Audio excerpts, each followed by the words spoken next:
We had a Vietnamese family come through the gate, and they called up, said they needed some help. And I was on duty with the battalion surgeon, and they brought about a 5-year-old little boy up. And he'd gotten clipped by a truck. Brought this little kid up, and we started working on him. And the doctor was doing chest compressions because he wasn't breathing. And I was doing the mouth-to-mouth. And the mother was there, and the father. And out of the corner of my eye, you could see the grief on Mom's face. Vietnam. The word alone brings forth many emotions.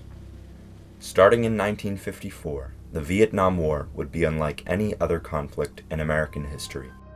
Young men and women volunteered and were drafted to fight thousands of miles away from home, in a place few had ever even heard of. The war pitted the communist government of North Vietnam and its allies in South Vietnam, known as the Viet Cong, against the government of South Vietnam and its principal ally, the United States. The Vietnam War was a long, costly, armed conflict that became increasingly unpopular at home. It ended with the withdrawal of U.S. forces in 1973 after the fall of Saigon and the unification of Vietnam under communist control 2 years later. More than 3 million people, including over 58,000 Americans, were killed in the conflict. These are the stories of local men and women who served and fought during this war. These are their words, their remembrances, and their memories. May they serve to remind us of their bravery, their sacrifice, and their service to our nation.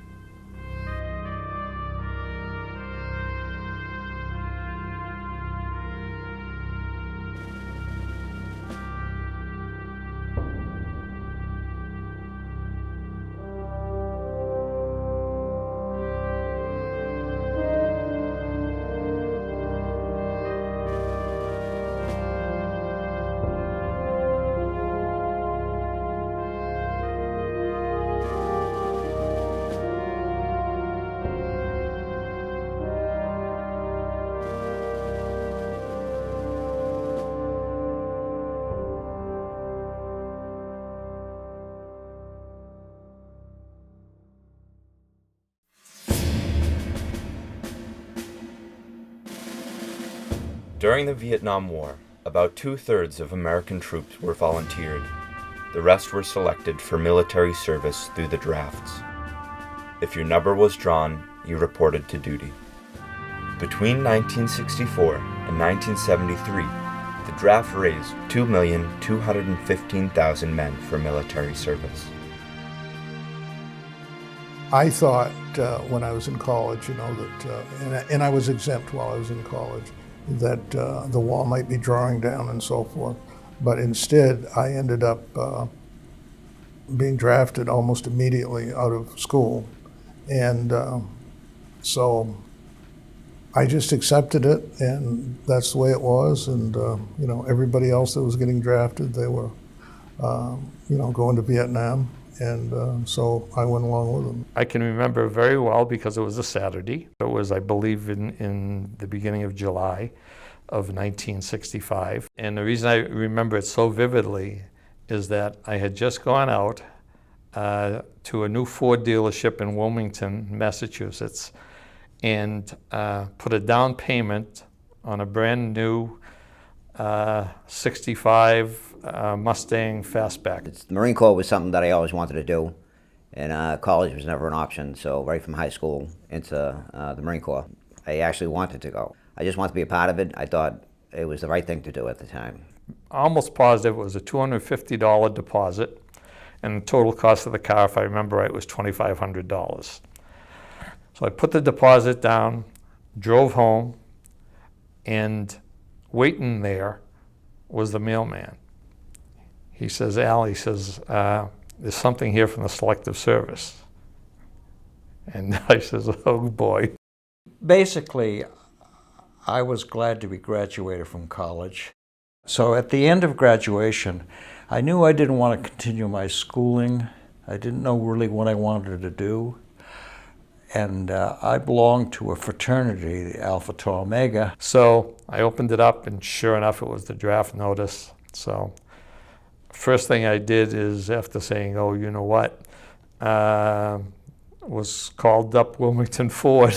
It says, look, could you cancel the order and give me my deposit back, which they were happy to do. Basically, it was my first time away. I did go to Woodstock, though.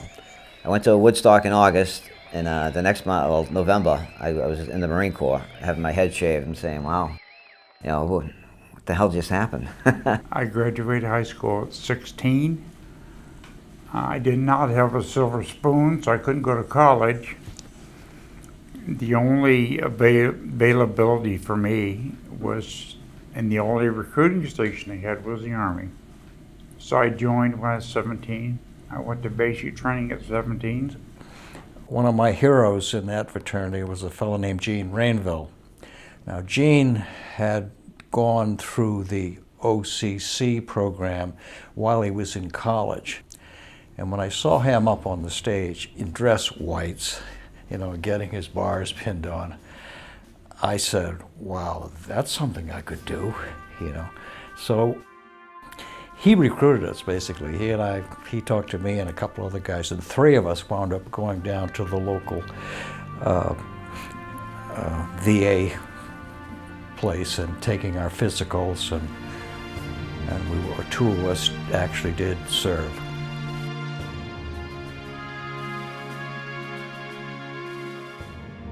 It was a very quiet trip going over. We flew Continental, and when we got to Saigon at Tan Son Nhut, what really got us going is the fact that the then stewardess, now flight attendant, came on and said, once the plane lands, when we exit the aircraft, you can follow a blue line.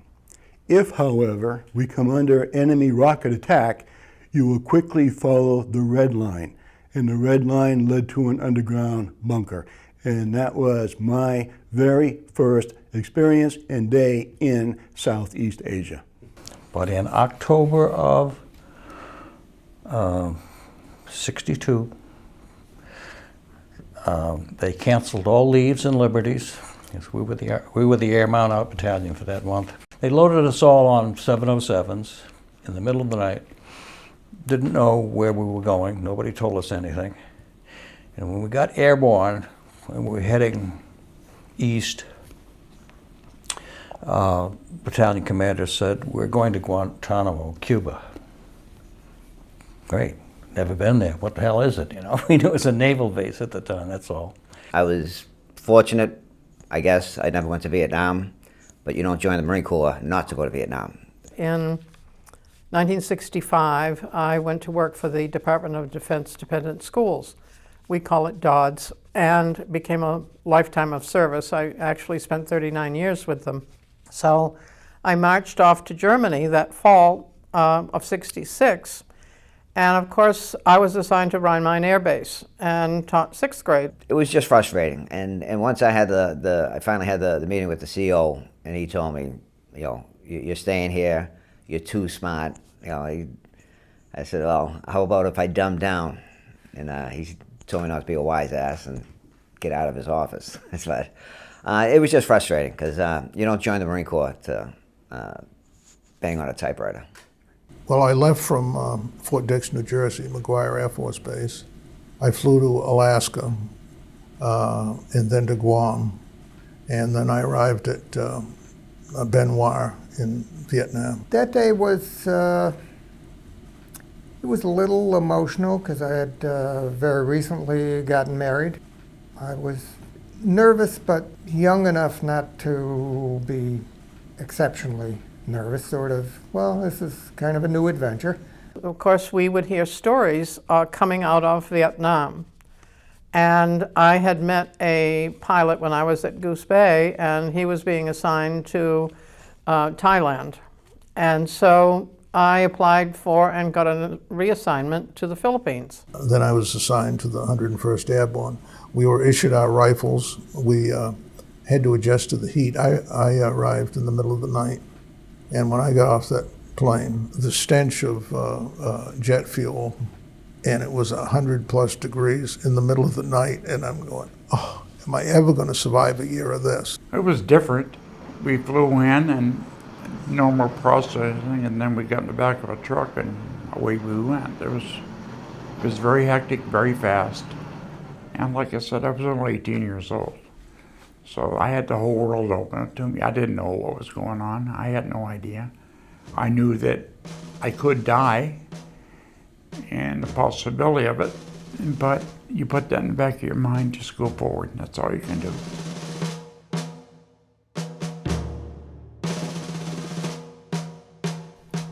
Once the men and women were processed in Vietnam, they began their tour of duty. Some stayed in the rear at headquarters, while others went, as it was called, in-country. The day-to-day when I first went in country was initially was kind of boring, then got settled into my company where I was attached. Mostly just not really anything. You don't do anything. You just process. It's very hectic. You do a lot of waiting. I waited around for 3 days, even though I knew day one where I was going, but they weren't ready. You'd get up in the morning early. We carried usually 3 days rations of sea rations. You usually had enough water with you to wash up, brush your teeth, do whatever. Anytime we went out on patrol, we had to make sure that we carried enough ammunition, but not too much additional weight. And then you put your rucksack on and you started walking. And it depends on what your objective was for the day. Usually when we were dropped out by helicopters, there were no vehicles where we were. Everything was done with helicopters. They would drop us out, and I would have a map, and there would be an X on it where we were. And then you had to end up maybe 5 days later at this point. Depending upon our mission, whether it was a search and destroy, whether it was an ambush patrol, whether it was a major confrontation with the North Vietnamese or with the Viet Cong, we had to travel as light as possible with as much ammunition as possible, and of course plenty of water and iodine tablets, because the water over there was not the purest in the world. I carried two quart canteens. My mother would send me an envelope in every letter with pre-sweetened Kool-Aid, which was just perfect for a 2-quart canteen. So I always carried 2 of those for drinking. Hot, humid, and always on your toes. As the commanding officer of my mobile advisory team, I had to make sure that my men were safe. So you had to make a decision on how far you were going to go. And of course, your job was to find the enemy and destroy them.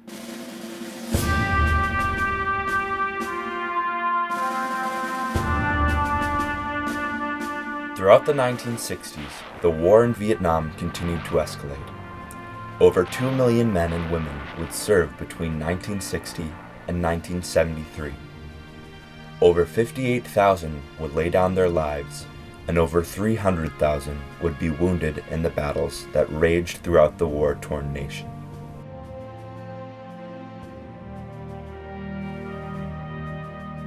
I was a senior demo guy, and I was assigned to 3rd Squadron. I traveled with the command group. And my job basically was the tunnel rat. They found the tunnels that go in them and explore them and ultimately destroy them. The first contact was, of course, an awakening of what it was really like. So I can't remember my position, but the point man was killed and hit with an RPG in the chest. And but that was, this is real now. in our bunker, we did have a sign directly above going out that basically said simply, there is nothing today that can happen that God and we can't handle. And we would always touch it and go on the mission. Eventually, they put us up on a ridge, which was called Suicide Ridge. It was the only hill structure that went directly into Cuba. I can remember going into, the tunnels that they have, and I can remember going inside one, and there was a school, there was a hospital, all underground. I don't know how they lived, and these tunnels went for miles and miles. First tunnel I went on was very slow. I moved very methodically, but the flashlight around corners, spiders and rats and all kinds of crap. And it's dark. You can't see nothing. In the first one, there's nothing in it. Just a tunnel and a sleeping area. Took me about an hour to clear that one. My platoon dug in on the hillside, approximately 50 to 100 feet from the fence, and we basically sat there waiting. The way we found out, as I remember it, is one of my guys had a portable radio of some sort, and he picked up a station from Miami, and he says, "Uh-oh, there's missiles in Cuba," and the president doesn't want them there. The second one was the big one. It changed my life.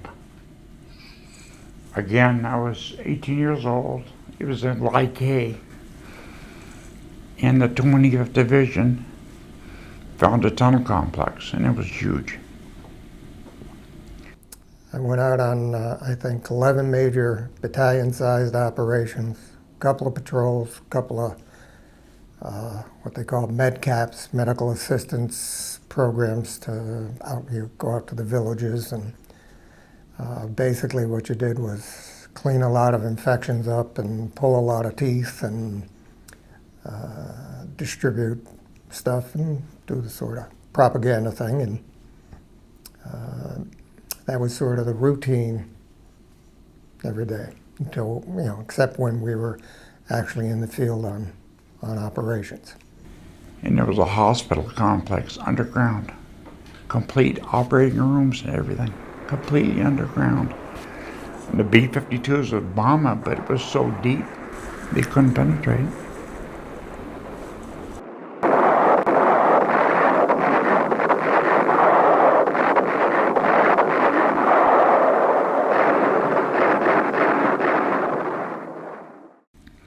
And the part that changed my life was I crawled into this one room and I went down about 2 feet. And the room was like 8 feet tall, and about 20 feet. And it was an operating room. It had everything. It had the beds, it had everything.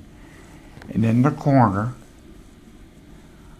was a wounded Viet Cong officer, or colonel. And he was still alive. They'd attack our perimeter and try and get into the base camp or whatever, and we'd send the helicopters out real quick, and we'd go out and just take care of whatever we could. And you knew that there were dead bodies when you went back out, but one of the habits that the Vietnamese had at the time in the Viet Cong was to booby trap the bodies. I don't know how you could do that. We all left from Firebase Blaze on the 10th of May. And it was the largest air assault of the Vietnam War. We had 65 helicopters flying for us, the Hueys. And my company was the lead element, Delta Company was the lead element in on the operation. We had artillery had fired for an hour and prepped the LZs. And we had Cobra gunships on each side of the transport helicopters. And we went in elephant grass, which was about 8 feet high. Helicopters hovered. We kicked our rucksacks out first, and then we jumped out on top of him. One fellow broke his leg when he came out, and we just loaded him back on. But then we started to march up the ridge going up to this mountain. It was called Dong Ap Bai. It was Hill 937, which later to Americans became known as Hamburger Hill. Now I got to make a decision. What I do with him? Do I go ahead and take him out? Nobody knows he's down there but me. Do I drag him out? And if so, how to do that so he doesn't overtake me? He was a gut shot. So I went ahead and mopped out the rest of the hospital. When I came back to him, he was still alive. And mentally wrestling with us the whole time. What I do with this guy, what I do. After 7-8 days of heavy contact, and I mean heavy firefights every day, the night of the 17th, on the LZ, where we were resupplied and had the bodies taken out and the wounded, they brought us out gas masks, and because we weren't carrying any. So we had to check all the gas masks to make sure that they were in the rear. They decided that it would be a good thing to cover the hill with riot gas, CS gas. So they fired 150 rounds of artillery, 105 canisters of gas. And that morning, we all went up the hill. So I searched him and found some maps and papers and stuff. I took that off him. He's still there. And he's looking at me. He's not groaning. He's just looking at me. I thought, I can't kill this guy. I just can't do it. So I tied his feet together with the rope that was attached to me. I attached it, tied his feet. And I figured I'd drag him out feet first. It took me an hour and a half to get down to where I was. I figured it'd take me 3 hours to get back dragging him. He didn't weigh nothing. And now it's 100+ degrees. The gas drifted down on us. Some of the fellows were panicking because they hadn't been in a gas mask since they were in basic training. And you can taste the sulfur and so forth. So they threw their gas masks out and started to vomit. This is before we got to the hill. And as soon as we came out of the tree line, the point man was killed immediately. We spread out. One platoon went to the left, one went to the right. My platoon was supposed to go up the middle. So I'm in front, I'm dragging him, I'm dragging him. And it took me about 2 hours. I got him to the top. And somewhere between the time that I tied him up, the time I got to him, he died. So all the mental gymnastics I went through was for nothing. But it changed me. It had a profound change on me. We started to advance up the hill. Fighting was just intense. I mean, whatever you can imagine for 4th of July or firecrackers, it was 10 times worse. They were throwing grenades at us. They were throwing rocket-propelled grenades, machine guns, small arms fire. There was one incident that I will never forget, and it's kind of eerie in a way. It was Christmas Eve, and we were going out on a night ambush patrol. It went on for hours, and we were, and then it turned to rain. We had casualties just so intense that when we were finally called down after 6 hours of this brutal fighting, we went up the hill with approximately 95 soldiers in the company. At the end of the day, we had less than 30. Every officer was killed or wounded. Every senior non-commissioned officer was either killed or wounded. So we had, that one day, about 65% casualties. At the height of the war, there were 32,000 people living at Clark. It was so busy that the elementary schools had split shifts. periodically, like at least once or twice a week, we would see the medevac planes land. And the speed limit between base ops where the medevac planes came in and the hospital was 5 miles an hour. And you would see the buses and you'd see the IV drips. And so it was just a wake-up call as to what we were doing there. And so it was tough to see that and to see the loss of life. My men, we had a couple of Catholics, of which I am. We had a medic who was Jewish. We had a couple of Episcopalians. And we decided to go to a makeshift church at night before we went to the bush. It was during the Hamburger Hill operation, and 2 platoons had already crossed this creek. My platoon was the last one, and we had several casualties. So anyway, somebody, and nobody knows who, called in a dust-off. And so it was a hoist mission. He was hovering about 90 feet above us. And we had 3 men, I think, that had to be taken out. So we had 1 man in the litter anyway. But he was up probably 30 feet. And the North Vietnamese shot an RPG and hit the dust off right above us. And it came down on fire. When we got to this makeshift church, dirt floor, nothing fancy, thatched roof, the minister on the outside told me, cock your weapons, but when you go inside, have your men spread out. In case there's a rocket attack, you all won't be taken out. The man in the Stokes litter was killed. The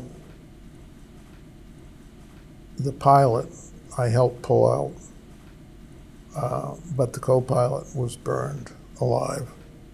The medic and the crew chief were burned alive, and the pilot had his left leg cut off just below the knee, and there was a little bit of flesh holding it on. So we dragged him out. His helmet was turned sideways. His survival knife had hit the helmet and twisted it around. He was burned. And so as we were dragging him, he kept hollering, my leg, my leg. Well, his leg, the boot had been blown off, but his leg was wrapped around the vines. And so we had to take his leg and unwrap it from the vines, pull him away from them, and put a tourniquet on. Our lieutenant, the executive officer, he was hit in the back with the big propeller. The rotor propeller in the back had cut his radio operator in half at the waist. He got up on his elbows and he hollered medic, and his buttocks and so forth were over here, turned over, and then he died. We had a Vietnamese family come through the gate. They called up, said they needed some help. And I was on duty with the battalion surgeon, and they brought about a 5-year-old little boy up. And he'd gotten clipped by a truck. Brought this little kid up, and we started working on him. And the doctor was doing chest compressions because he wasn't breathing. And I was doing the mouth-to-mouth. And the mother was there, and the father. And out of the corner of my eye, you could see the grief on Mom's face. We had to get all of these casualties out and the men back up this mountain at about a 70-degree slope. We had to take ropes. We got the Stokes litter out from under there. We put the helicopter pilot in that. We had to drag all of these. This is the worst part of it, was And of course, we're getting shot at the same time. We've got to pull them back up the mountain. We were down in a riverbed. And so we got everybody out, all the wounded, and the bodies we couldn't. The helicopter was still on fire. We couldn't do anything with that. And we kept working.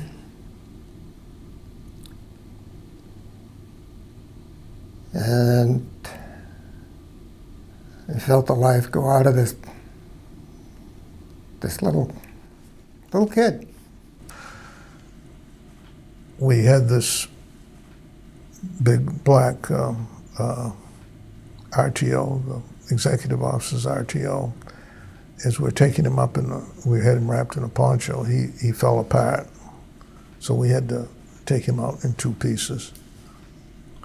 We got up into a night defensive perimeter up on the mountain, and we had our KIAs and our wounded and so forth. The next morning, I was assigned with another squad leader to take 2 squads back down to get the remains out of the helicopter. We knew we were going to get ambushed. There was no way around it. I mean, as we're going down, I had a man shot in the arm. One of my good friends was hit with shrapnel from an RPG. We got down there. The helicopter was still smoldering. We got what we could of the bodies out. I mean, the co-pilot, he was still in his seat, you know, and there was nothing left of him. He was like Jello. We put him in a poncho and the other 3 that were there, and we took them back up, and it was just it was a mess. And I have no idea who called the chopper in, because it shouldn't have come in. But those things happen, and that's the way it was. And the doctor and I both sensed it at the same time.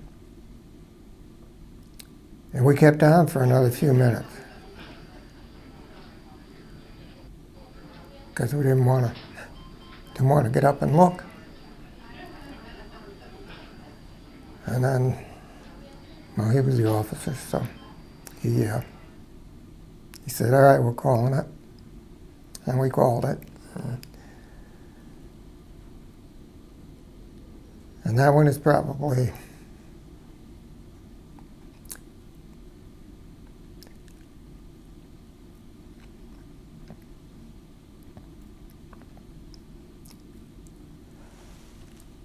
that kid followed me for the rest of my life. And I can still, to this day, I can taste him. I can smell the wood smoke coming out of his jacket, or charcoal or whatever. And that was probably one of the ones that has stuck with me the most. The most.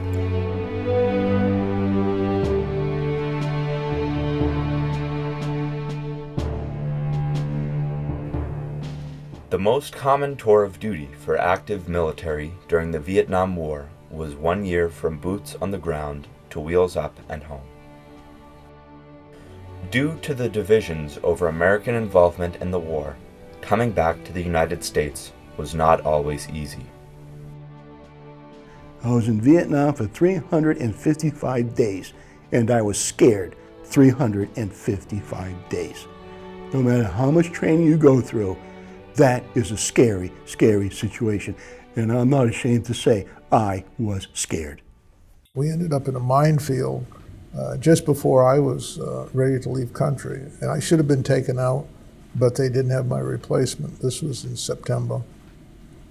And we were, the company was abreast, and we were going through the Ashaw Valley floor. And one of the men, probably 3 or 4 men off to my right, stepped on a landmine. And it was an undocumented Marine field of landmines for trucks and whatever that came through the Ashaw Valley floor, the North Vietnamese. And so now what do? You know, your next step can be on on a mine, so we were told to move into the center. One man went out in front with a bayonet or a machete and had to push it in the ground to see if there was any steel. And then every man had to step in his steps until we got out of the minefield. Nobody else was injured, but just before, I think I was 5 days before I was supposed to leave country, and you're in the middle of a minefield, that tunes you up pretty good. Leaving Vietnam was happiness. We were thrilled. And at that time, I was still planning on making the Army a career, because on the way over in Hawaii at debriefing, we were told, the group of officers that I was with, we were specifically told that after serving 1 year in a combat mode, which all of us were going to be in because we were all infantry, you will go back to the States, you will have 30 days leave, and you'll be able to go to one of 3 forts of your choice for a period of at least 2 years. I think it was just a matter of a couple days after that my replacement came in. I went back. I wrote down all the names of the fellows in my squad so I could correspond with them and so forth. But then I was flown out by helicopter, because we were in the jungle, back to the rear, and then put on a plane in Phu, taken down to Ben Hoa, where all my personal stuff had been stored. So then I was there for 2 days, and then flew on a commercial airline to Japan, then to California, and I was discharged, and I was out of the Army. Landing in San Francisco, back on U.S. soil, we had to go for debriefing. What to say, what not to say to the press, should we wear a uniform or not, what you should say to neighbors, friends, relatives, things like that. And then they said, well, after your 30-day leave, which you will get, we're going to assign you to 6 months at a fort of our choice. I said, wait a minute, hold it, that's not what we were told. And after 6 months, we're going to ship you back. Whoa, time out here. Wait a minute, that's not what we were told. I was in 1 year, 11 months, and 15 days. When I left and I got on the helicopter and my buddies are there, I felt bad that I'm leaving them because we were like brothers. But I was awfully glad to get back, and within a week I was back to work, and it was like just another day on the job. When we landed in Mass, we landed at Logan. My parents were there to greet me, and my sister was there to greet me. And there were a lot of state police there. And when we got off the plane, we noticed that there were a bunch of Hare Krishners that were there, banging their tambourines, wearing their robes, and we wondered, why is the state police there? Well, the state police were there not to protect us from them, but to protect them from us. I did get out of the service. It was in July of '67, and I made the choice because I had relatives in San Diego. I DOS'd into Oakland Air Base in Oakland. I always remember, by the way, the flight from Vietnam home was on like a commercial airliner. I left Vietnam, actually went to Da Nang, waited a few days for the plane, took the plane, landed in San Diego to get processed out in San Diego. And I got into Kennedy, I think it was Kennedy. Left the gate, walked into the lobby there, and all of a sudden I didn't know what to do. When I was making that first stop in Guam, I says, please, Lord, I made it this far. Let me land safely. And everybody's walking by me. I didn't know where to go. I didn't know what to do. And I just sat down while I was trying to get myself calmed down and figure out what's going on. Where do I go? And I think I even started to choke up a little bit. And then the final one in Oakland was an overcoming experience Well, when I say pray, and it was like, God, don't crash now. I've survived it. Don't crash now.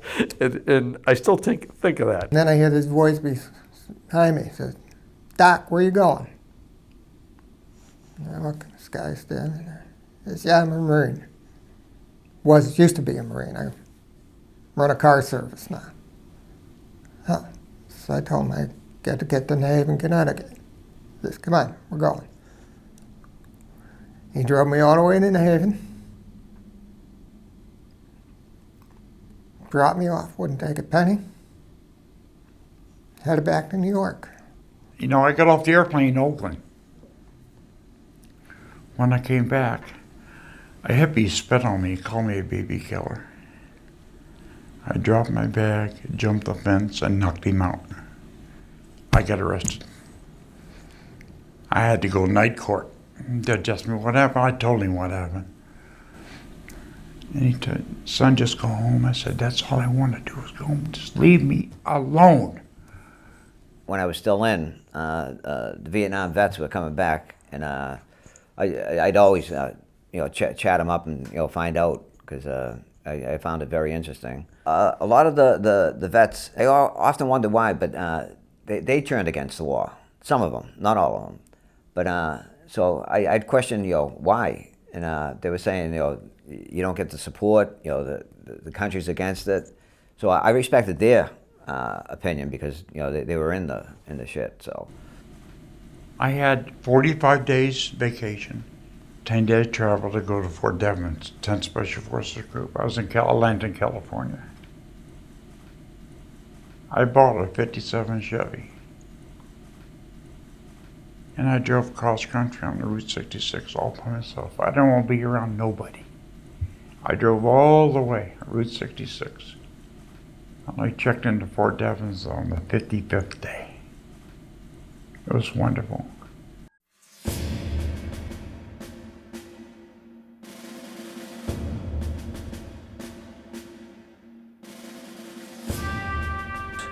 This country is too beautiful and too precious to not protect.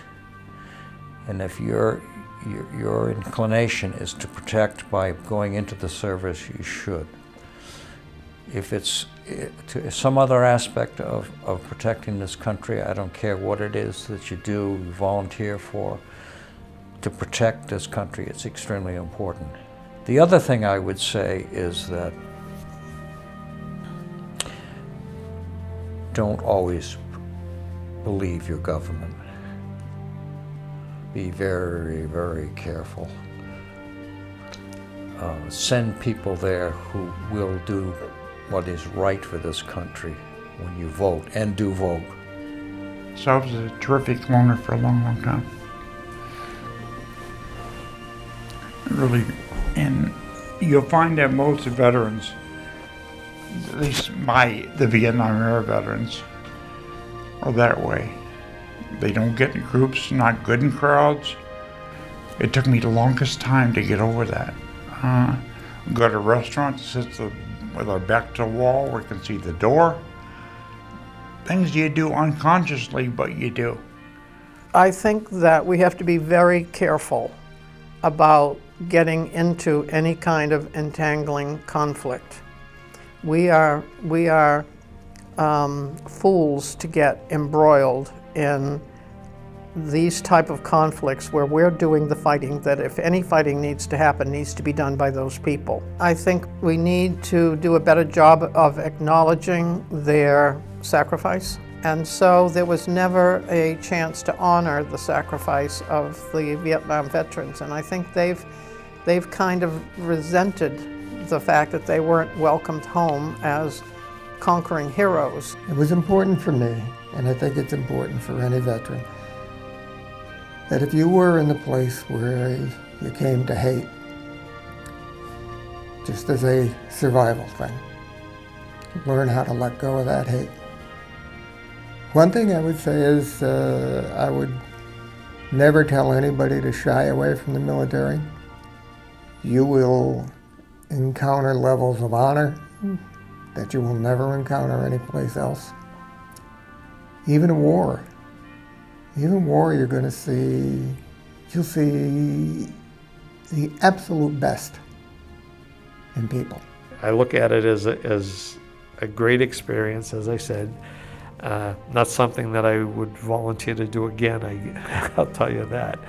But it was just something that, you know, hey, if it wasn't for that, I probably wouldn't be married to my wife and have the great family that I do today. And so you never know how life turns.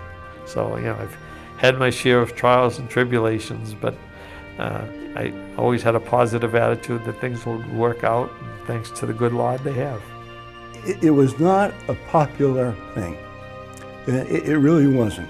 And there are people that I know that were over there, they came back to still question, why were we there? You know, what was our purpose? And even at times, I feel the same way. You know, you would take a piece of real estate and then you'd leave it. And the VC or the MVA, they'd be right there again. And you'd have to go back and forth, like a seesaw. And you just wonder, really, was it worth all of the hundreds of millions of dollars that was spent on all this equipment and the loss of 58,000 plus lives? And for what? We left everything there. After I got out, years later, I read about Vietnam, and it turned my whole philosophy around. You know, we shouldn't have been there. Actually, I don't think we should be anywhere anymore. I've always been kind of a laid-back person, and I think that probably helped me with a lot of things. But, you know, you have these recurring nightmares, and, you know, you have post-traumatic stress disorder. Nobody can go through combat without being touched in some way. We did a lot of things that we had to do. We were proud of doing our job well, and we did do it well.